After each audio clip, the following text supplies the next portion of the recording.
Hello everyone, एक बार फिर स्वागत है आप सभी का अपने यूट्यूब चैनल पर। तो फ्रेंड, जैसा कि आप थंबनेल पे देख ही चुके हो, आज की इस वीडियो में हम डिस्कस करेंगे टीचिंग एप्टीट्यूड और एटीट्यूड के प्रीवियस ईयर के क्वेश्चन जो मिले आपको आगामी HPUB एंट्रेंस 2026 के एग्ज़ाम के लिए।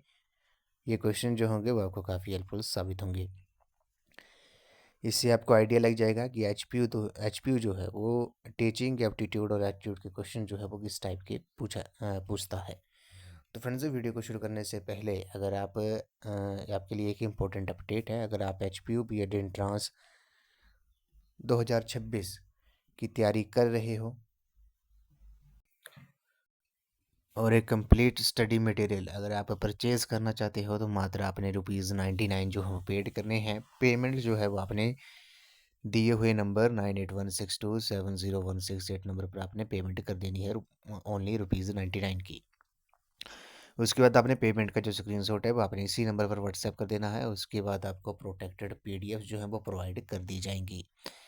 पीडीएफ प्रोवाइड करने के बाद बॉयज़ और गर्ल्स को अलग अलग व्हाट्सएप ग्रुप में ऐड कर दिया जाएगा और उन व्हाट्सएप ग्रुप में free of cost up to date time to time जो है वो आपको इम्पोर्टेंट कंटेंट और मटेरियल HPU B.Ed एंट्रांस के रिलेटेड वहाँ पर आपको प्रोवाइड कर दिया जाएगा। तो बस मात्र आपने ₹99 जो है वो पेड करने हैं। पेमेंट और पेमेंट का स्क्रीनशॉट आपने दिए हुए व्हाट्सएप नंबर पर करना है।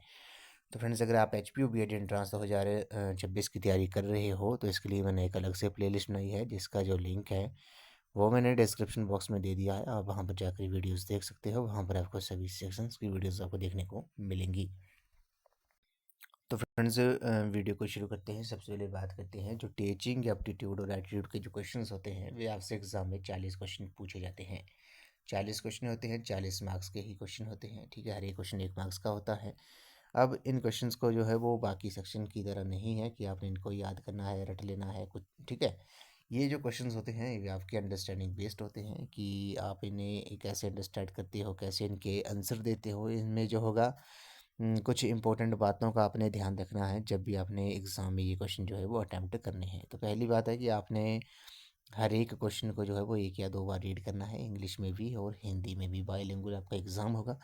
1 या 2 बार आपने क्वेश्चंस और ऑप्शंस को रीड करना है। ठीक है, दूसरी बात है आपने खुद को अपने एज अ टीचर रख के आपने ये क्वेश्चन जो है वो सॉल्व करने हैं। खुद को आपने टीचर मान के चलना है और इन क्वेश्चंस के आपने आंसर देने हैं।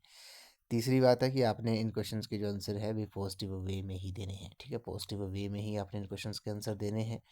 ये कुछ बातें हैं जो आपने टीचिंग एप्टीट्यूड और एटीट्यूड के क्वेश्चंस सॉल्व करती बार आपने कुछ ध्यान देना है। ठीक है, इन बातों का। बाकी आप इन क्वेश्चंस की जितनी प्रैक्टिस करोगे आपको उतना ही बेनिफिट जो है वो आपको एग्ज़ाम में मिलेगा। ठीक है, तो काफ़ी स्कोरिंग सब्जेक्ट है ये। सबसे ज़्यादा क्वेश्चन इसी सेक्शन से पूछे जाते हैं HPU B.Ed एंट्रेंस में। तो अब हम वीडियोस में डिस्कस कर लेते हैं क्वेश्चंस। इससे आपको आइडिया लग जाएगा कि किस टाइप के क्वेश्चन जो है वो आपके HPU द्वारा पूछे जाते हैं टीचिंग एप्टीट्यूड और एटीट्यूड के। ठीक है, तो क्वेश्चन नंबर फर्स्ट है, 111 है। बोला गया कि a child who can not work at pace with the children of the same age is called. तो एक बालक जो अपनी कक्षा के अन्य बालकों की तरह कार्य नहीं कर पाता है तो उसे क्या कहा जाता है। काफ़ी इंपॉर्टेंट क्वेश्चन है, ऑप्शन आपने रीड करने हैं। उसे backward child, creative child, gifted child या नन ऑफ दीज क्या कहा जाता है उसे। तो एक बालक जो अपनी कक्षा के अन्य बालकों की तरह कार्य नहीं कर पाता है उसे पिछड़ा बालक जो है वो कहा जाता है। ऑप्शन नंबर ए जो है इस क्वेश्चन का राइट आंसर है। और एक बात आपने और ध्यान देनी है। अगर आपके जैसे एग्ज़ाम तो है आपका, क्वेश्चन पेपर बाइलिंगुअल होगा। ठीक है, अगर हिंदी और इंग्लिश में दोनों में क्वेश्चन में डिफरेंस होगा, हिंदी और इंग्लिश दोनों में ऑप्शंस में या क्वेश्चन में डिफरेंस होगा, तो इंग्लिश वाला ही सही माना जाता है। ये इस बात का भी आपने ध्यान रखना है। ठीक है, अगले प्रश्न में चलते हैं। बोला गया है कि how can the student be discipline in their life. तो विद्यार्थियों को जीवन में अनुशासित जो है वो कैसे बनाया जा सकता है। तो अब अपने ऑप्शंस को रीड करना है। उन्हें विद्यालय की सभी गतिविधियों में भाग लेने के लिए प्रोत्साहित करके, अनुशासित विद्यार्थियों को पुरस्कार देकर, या फिर अनुशासन पर भाषण देकर, अनुशासित व्यक्तियों के उदाहरण देकर। तो विद्यार्थियों को जीवन में जो है वो अनुशासित, डिसिप्लिन जो है वो कैसे बनाया जा सकता है। क्वेश्चन नंबर 112 का जो राइट आंसर है वे आपका ऑप्शन नंबर ए है उन्हें विद्यालय की सभी गतिविधियों में भाग लेने के लिए प्रोत्साहित करके जो है by encouraging to participate in all school activities के द्वारा जो है वो आप विद्यार्थियों को जीवन में अनुशासित जो है वो बना सकते हो। ऑप्शन ए जो है इस क्वेश्चन का राइट आंसर है। अगले प्रश्न में चलते हैं। A teacher is trying to understand potentialities of his her student which of the following fields is related to this object. तो क्वेश्चन में बोला गया है कि एक शिक्षक अपने विद्यार्थियों की क्षमताओं को समझने का प्रयास कर रहा है, निम्न में से कौन सा क्षेत्र उसके इस उद्देश्य से संबंधित है। तो इस क्वेश्चन का जो राइट आंसर होगा क्वेश्चन नंबर 113 का भी आपका हो जाएगा एजुकेशनल साइकोलॉजी जो है इस क्वेश्चन का राइट आंसर हो जाएगा। एक शिक्षक अपने विद्यार्थियों की क्षमताओं को समझने का प्रयास कर रहा है, तो वे एजुकेशनल साइकोलॉजी क्षेत्र उसके इस उद्देश्य से जो है इस ऑब्जेक्टिव से जो है वो रिलेटेड है, संबंधित है। अगले प्रश्न में चलते हैं। बोला गया कि according to right to education act admission of children to a particular class has been proposed on the basis of. तो RT act, right to education act आपको पता है ये 2009 में आया था और ये इम्प्लीमेंट जो हुआ था ये हुआ था 1 अप्रैल 2010 को। बोला गया कि शिक्षा का अधिकार अधिनियम के अनुसार बच्चों का किसी विशिष्ट कक्षा में प्रवेश का प्रस्तावित आधार है। तो वो प्रस्तावित आधार क्या है? बालिग की योग्यता, बालिग की आयु, बालिग का सामाजिक व आर्थिक स्तर या फिर माता पिता की शिक्षा। तो इस क्वेश्चन का जो राइट आंसर होगा अभी आपका ऑप्शन नंबर बी हो जाएगा। बालिग की आयु जो है वो शिक्षा का अधिकार, इनके राइट टू एजुकेशन एक्ट के अनुसार जो है वो बच्चों का किसी विशिष्ट कक्षा में प्रवेश का जो प्रस्तावित आधार है ये क्या होगा? वे आपका बालिग की आयु होगा। ठीक है, जैसे 6 साल की आयु में जो है वो फर्स्ट क्लास में एडमिशन ली जाएगी। ठीक है, जैसे ये आरटी एक्ट कहता है। आरटी एक्ट जो है वो बालक की आयु के अनुसार ही बच्चों को जो है वो विशिष्ट कक्षा में प्रवेश का प्रस्तावित आधार है। ऐसा नहीं है कि 8 साल का बच्चा है और उसको 7वीं या 8वीं कक्षा में बिठा दिया। ठीक है, तो आरटी एक्ट कहता है कि बच्चों का जो विशिष्ट कक्षा में प्रवेश का जो आधार है वे आपका उस बालक की आयु है, एज है। अगले प्रश्न में चलते हैं। During the conduction of seminar, seminar के आयोजन के अंतर्गत। तो सेमिनार आपने देखे होंगे, सुना होगा सेमिनार के बारे में। तो सेमिनार के आयोजन के अंतर्गत क्या किया जाता है? केवल विचार विमर्श किया जाता है, केवल प्रश्न पूछे जाते हैं, या केवल व्याख्यान दिए जाते हैं, या फिर इनमें से कोई नन ऑफ दीज। तो सेमिनार में आपको पता है सेमिनार के आयोजन में जो है वो केवल विचार विमर्श जो है वो किया जाता है। ओनली डिस्कशन इज डन जो है वो during the conduction of a seminar. तो ऑप्शन नंबर ए जो है इस क्वेश्चन का राइट आंसर हो जाएगा। अगले प्रश्न में चलते हैं। In your opinion why girl education is more very important. तो आपकी राय में बालिका शिक्षा अति आवश्यक जो है वो क्यों है? तो काफ़ी इंपॉर्टेंट क्वेश्चन है ये। अब मैंने पहले ही कहा था कि आपने इन क्वेश्चंस के जो है आंसर जो हैं वो अंडरस्टैंडिंग बेस्ड होते हैं। आपने पॉजिटिव वे में ही आपने इन क्वेश्चंस के आंसर देने हैं, खुद को एज अ टीचर रख के आपने इन क्वेश्चंस के आंसर देने हैं। तो आपकी राय में बालिका शिक्षा जो है वो अति आवश्यक क्यों है, गर्ल एजुकेशन इंपॉर्टेंट क्यों है? क्वेश्चन को अब ऑप्शंस को आपने बिल्कुल ध्यान से रीड करना है। क्योंकि इससे उन्हें पढ़ाई के बाद नौकरी मिलेगी, या फिर अनपढ़ता खत्म होनी चाहिए, या बालिका को शिक्षित करने का अर्थ है पूरे परिवार को शिक्षित करना, या दोनों लिंग के बच्चे एक समान हैं। तो आपकी राय में बालिका शिक्षा अति आवश्यक क्यों है? क्योंकि बालिका को शिक्षित करने का अर्थ है पूरे परिवार को जो है वो शिक्षित करना। Educating a female child means educating the whole family. तो ऑप्शन नंबर सी जो है इस क्वेश्चन का राइट आंसर है। अगले प्रश्न चलते हैं। Some of the students in your class have not done the homework on the given day, how will you handle them. तो आपकी कक्षा के कुछ विद्यार्थियों ने नियत दिन गृह कार्य नहीं किया है, आप उनसे कैसा बर्ताव करेंगे? क्वेश्चन जो है ये भी काफ़ी अच्छा क्वेश्चन पूछा है। तो आप क्या करोगे अगर आपके कुछ स्टूडेंट्स ने जो है वो होमवर्क नहीं किया है, आप उनसे कैसा बर्ताव करोगे? तो आपने एक और अवसर प्रदान करेंगे। क्या करेंगे? आप उन्हें एक और अवसर देंगे। You will give them one more chance. ठीक है, तो मैंने पहले ही कहा कि आपने पॉजिटिव वे में ही इन क्वेश्चंस के जो है वो आंसर देने हैं।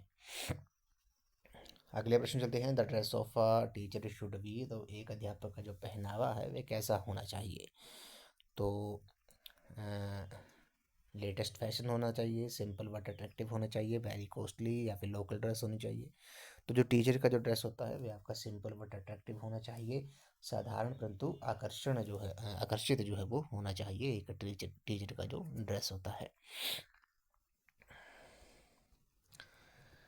अगले प्रश्न में चलते हैं। Nowadays you will find private education centre in abundance in all the cities. In your opinion what loss is possible due to these centres. आजकल सभी शहरों में आप निजी शिक्षण केंद्र बहुतायत में पाएंगे। आपकी राय में इन केंद्रों के कारण किस तरह के नुकसान जो हैं वो हो सकते हैं। तो क्वेश्चन नंबर 119 का जो राइट आंसर होगा वो आपका ऑप्शन नंबर डी हो जाएगा। All of the above losers can be there, यानी कि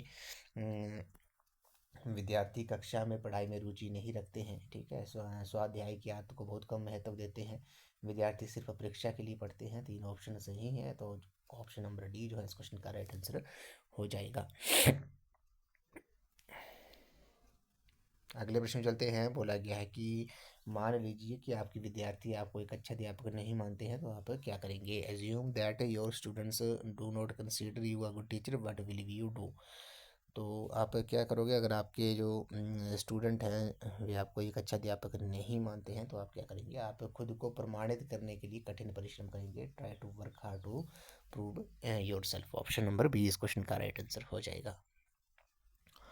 अगले प्रश्न चलते हैं। Balvir belongs to a poor family, he comes to seek your help to continue his studies, what will we you do. तो बलवीर गरीब घराने से ताल्लुक़ रखता है, वे अपनी पढ़ाई जारी रखने के लिए आपके पास मदद के लिए आता है, तो आप क्या करेंगे।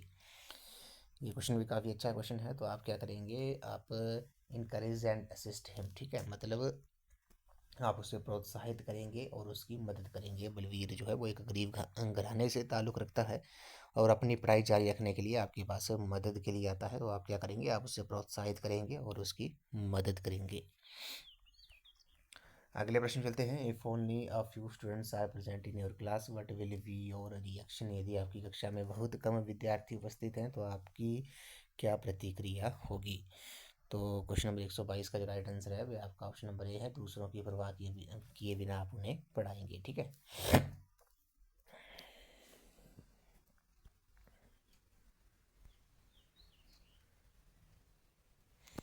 सॉरी, इस क्वेश्चन का जो राइट आंसर होगा वह आपका ऑप्शन नंबर सी होगा। उनसे आप कहेंगे कि वे अपनी समस्या आपसे साझा करें, ठीक है। Ask them to share their problems with you. यदि आपकी कक्षा में बहुत कम विद्यार्थी हैं, तो आपकी क्या प्रतिक्रिया होगी। आप उनसे कहेंगे कि वे अपनी समस्याएं जो हैं वो आपसे साझा करें, ठीक है। ऑप्शन नंबर सी जो है इस क्वेश्चन का राइट आंसर है। अगले प्रश्न चलते हैं। Who is responsible for good education of students. विद्यार्थियों की अच्छी शिक्षा के लिए कौन जिम्मेदार है। तो रिस्पॉन्सिबल कौन है गुड एजुकेशन ऑफ स्टूडेंट्स के लिए। 123 का जो राइट आंसर होगा अभी आपका ऑप्शन नंबर सी हो जाएगा। अभिभावक, विद्यार्थी, अध्यापक व अच्छा वातावरण जो है, parents, students, teachers and good environment जो है वो आपके रिस्पॉन्सिबल है एक अच्छी एजुकेशन के लिए छात्रों की, ठीक है, विद्यार्थियों की। ऑप्शन नंबर सी इस क्वेश्चन का राइट आंसर है। अगले प्रश्न में चलते हैं। If you find your student smoking in public place, you will. तो यदि आप किसी छात्र को सार्वजनिक स्थान पर सिगरेट पीते हैं, तो आप क्या करेंगे। तो आप एज ए टीचर क्या करोगे, आप उसे परामर्श देने की कोशिश करेंगे कि ये एक सामाजिक बुराई है और इसका उसके स्वास्थ्य पर बुरा प्रभाव पड़ सकता है। अगले प्रश्न चलते हैं। The true objectives of education is. तो शिक्षा का जो सही उद्देश्य है वे क्या है। तो शिक्षा का जो सही उद्देश्य है वे विद्यार्थियों का चहुमुखी विकास करना है। To facilitate all round development of students जो है वो आपका ऑब्जेक्टिव है, ट्रू ऑब्जेक्टिव है एजुकेशन का। अगले प्रश्न चलते हैं। If a teacher has a complete knowledge of his subject then. यदि अध्यापक को अपने विषय की पूर्ण जानकारी है, तो वे अपनी कक्षा में अनुशासन बनाए रख सकता है, उसका आत्मविश्वास बढ़ सकता है, वे विद्यार्थियों से कह सकता है कि वे इसे उससे निजी कोचिंग ले, ठीक है। तीन ऑप्शन सही हैं, तो ऑप्शन नंबर डी इस क्वेश्चन का राइट आंसर है। अगले प्रश्न चलते हैं। द मॉडर्न एजुकेशनल सिस्टम, यानी कि आधुनिक शिक्षा प्रणाली। तो आधुनिक शिक्षा प्रणाली जो है वह आपको पता है रोजगार केंद्रित नहीं है, विद्यार्थियों को क्रियाकलाप द्वारा सीखने का अवसर प्रदान नहीं करती है, आमतौर पर किताबी है। तीन ऑप्शन सही हैं, तो ऑल ऑफ द अबव जो है इस क्वेश्चन का राइट आंसर है। अगले प्रश्न में चलते हैं। An effective teacher is that, तो एक प्रभावशाली अध्यापक वे है। तो एक प्रभावशाली जो अध्यापक है वे कौन होता है? तो प्रभावशाली अध्यापक होता है जो जिससे अपने विषय की पूर्ण जानकारी है, who knows the his subject well. ठीक है, ऑप्शन नंबर बी इस क्वेश्चन का राइट आंसर है। अगले प्रश्न चलते हैं। Environmental education is necessary in school, विद्यालयों में पर्यावरण शिक्षा जो है वह अनिवार्य है। तो विद्यालयों में जो पर्यावरण शिक्षा है वह अनिवार्य क्यों है? क्योंकि ताकि विद्यार्थियों में पर्यावरण बोध पैदा किए जा सके, ताकि पर्यावरण विदों का मनोबल बढ़ाया जा सके, ताकि विद्यार्थियों को पर्यावरण प्रेमी बनाया जा सके। तीन ऑप्शन सही हैं, तो ऑप्शन नंबर डी इस क्वेश्चन का राइट आंसर हो जाएगा, उपरोक्त सभी। अगले प्रश्न चलते हैं। पाठ्यक्रम बनाते समय किन बिंदुओं का ध्यान रखना चाहिए? While framing curriculum which point should be taken into account. तो पाठ्यक्रम बनाते समय जो है वो किन बातों का ध्यान रखना चाहिए? शिक्षा के उद्देश्य हो गया, अध्यापन के क्षेत्रों में शोध हो गया, छात्रों की आवश्यकताएं, योग्यताएं और रुचियों का हो गया। तीन ऑप्शन सही है, ऑप्शन डी इस क्वेश्चन का राइट आंसर है। अगले प्रश्न चलते हैं। Which of the following leads to stress in the exam. तो निम्नलिखित में से किन कारणों से परीक्षा में जो है वो तनाव उत्पन्न होता है? तो चिंता से भी तनाव उत्पन्न होता है, तैयारी ना होना से भी तनाव उत्पन्न होता है, विषय की कम समझ होना भी। तीन ऑप्शन सही हैं, ऑप्शन डी इस क्वेश्चन का राइट आंसर हो जाएगा। क्वेश्चन नंबर 132 पे चलते हैं। National unity will grow if, तो राष्ट्रीय एकता बढ़ेगी, कब बढ़ेगी राष्ट्रीय एकता? तो राष्ट्रीय जो एकता है वे आपकी, अध्यापक अगर आप अपने देश में कहीं भी नौकरी करता है तो इससे क्या होगा? राष्ट्रीय एकता बढ़ेगी, नेशनल यूनिटी जो है वो बढ़ेगी। अगले प्रश्न चलते हैं। In your opinion when do the teachers rush for tuition, आपकी राय में शिक्षक ट्यूशन की ओर कब भागते हैं? तो टीचर आपको पता है जब अपने लालच के कारण अपनी आय से संतुष्ट नहीं होते हैं तो शिक्षक जो है वो ट्यूशन की ओर भागती है। ऑप्शन नंबर सी बी जो है इस क्वेश्चन का राइट आंसर है। अगले प्रश्न चलते हैं। विच quality of the teacher is like most by his students, तो शिक्षक का कौन सा गुण विद्यार्थियों को अधिक पसंद होता है? तो शिक्षक का कौन सा गुण है? विच quality of teacher is like most by his student. तो क्वेश्चन नंबर 134 का जो राइट आंसर है आपका ऑप्शन नंबर बी है, उसकी निष्पक्षता जो है, इस पार्शलिटी जो है इस क्वेश्चन का राइट आंसर है।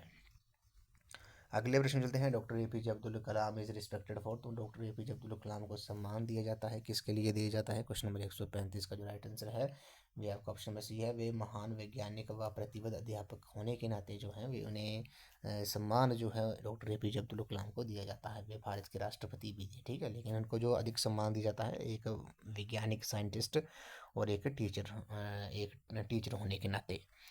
क्वेश्चन नंबर 136 पे चलते हैं। 8 year old Sohan is unable to read as per his class level, the teacher should be. 8 वर्षीय सोहन अपनी कक्षा के स्तर के अनुसार पढ़ने में अयोग्य है, शिक्षक को चाहिए। तो शिक्षक को क्या चाहिए? शिक्षक को जो है वो विशेषज्ञों के साथ चर्चा करके कारण का जो है वो पता लगाएगा, ठीक है। क्वेश्चन नंबर 137 पे चलते हैं। If a teacher has to punish his students he will, यदि एक शिक्षक को अपने विद्यार्थियों को सजा देनी हो तो वे उन्हें क्या करेगा? ठीक है, तो क्वेश्चन नंबर 137 ये भी काफ़ी इंपॉर्टेंट है। तो ऐसे क्वेश्चन जो एग्जाम में पूछते हैं तो मुर्गा बनाने का आदेश देगा नहीं, ठीक है, डंडे से पिटाई करेगा नहीं, गालियाँ देगा व डांटेगा नहीं, तो नन ऑफ दिस इस क्वेश्चन का राइट आंसर है। जब भी इस टाइप का आपको पुनिश का जो क्वेश्चन आता है तो आपने ऑप्शंस को एलिमिनेट करना है, ठीक है, ऐसा नहीं है कि डंडे से पीट देगा, ठीक है, बस आपने ऑप्शंस को जो है वो एलिमिनेट करना है। अगले प्रश्न चलते हैं। बोला गया कि a good teacher should show more interest in, एक अच्छे अध्यापक को अधिक रुचि दिखानी चाहिए, किस में दिखानी चाहिए? क्वेश्चन नंबर 138 का जो राइट आंसर है वे आपका ऑप्शन नंबर बी डी हो जाएगा। बी और सी ट्यूशन स्वाध्याय और अपने विद्यार्थियों का ज्ञान बढ़ाने के लिए।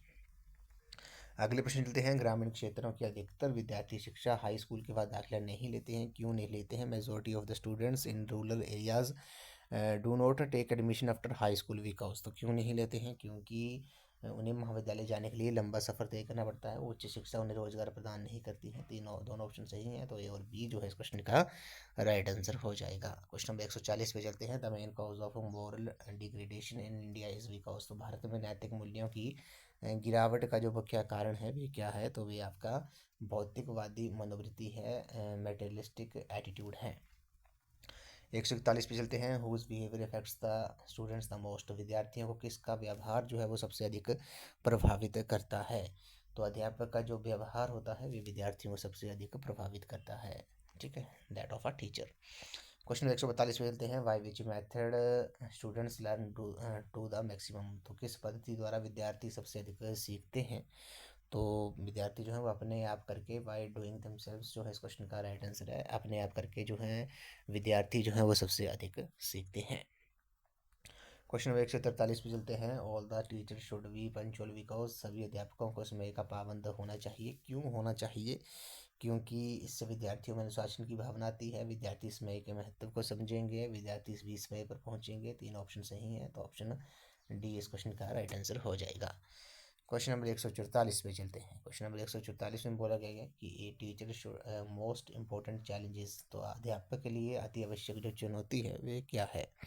तो अध्यापक के लिए अति आवश्यक चुनौती है पठन पाठन क्रिया को आनंददायक बनाना, to make the teaching learning process enjoyable. ठीक है, ऑप्शन सी जो है इस क्वेश्चन का राइट आंसर है। क्वेश्चन नंबर 145 पे चलते हैं। If a teacher has no proof against a student mistake then, यदि अध्यापक के पास विद्यार्थी की गलती का कोई ठोस प्रमाण नहीं है, तो क्या करेगा अध्यापक? विद्यार्थी को विचलित नहीं किया जाना चाहिए, विद्यार्थी को दंड नहीं देना चाहिए, उसके प्रति संदेह पैदा नहीं होना करना चाहिए। तीन ऑप्शन सही हैं, तो ऑप्शन नंबर डी इस क्वेश्चन का राइट आंसर है। क्वेश्चन नंबर 146 पे चलते हैं। Education is a triangular process, its three angles are, तो शिक्षा एक त्रिकोणीय प्रक्रिया है, इसके जो तीन कोण हैं वे कौन कौन से हैं। तो इसके जो तीन कोण हैं वे आपके विद्यार्थी, शिक्षक और सामाजिक वातावरण जो है वे आपके इसके तीन एंगल्स हैं, student, teacher and social environment. Question number 147 पे चलते हैं। बोला कि निम्नलिखित में से किन मानकों के आधार पर एक अध्यापक की कार्यक्षमता का मूल्यांकन किया जा सकता है। On which of the following criteria can the efficiency of a teacher B judged. तो क्वेश्चन नंबर 147 का जो राइट आंसर होगा अभी आपका ऑप्शन नंबर डी हो जाएगा, विद्यार्थियों की आवश्यकताओं की पूर्ति। अगले प्रश्न चलते हैं। The method of silent reading, तो पढ़ने की जो मूक पद्धति है, मेथड ऑफ साइलेंट रीडिंग जो है भी आपको पता है बौद्धिक कौशल को बढ़ाती है, सही तरीके से याद करने में सहायता होती है, समय की बर्बादी नहीं होने देती। तीन ऑप्शन सही है, ऑप्शन डी इस क्वेश्चन का राइट आंसर है। The method of silent reading increases the comprehension skills, helps to remember in a better way, does not waste time.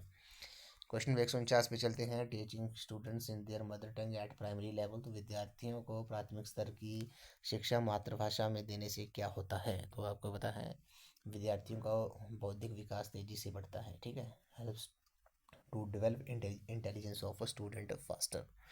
इस वीडियो का लास्ट क्वेश्चन है, बोला गया कि who stated there should be no difference between the words and action of a teacher.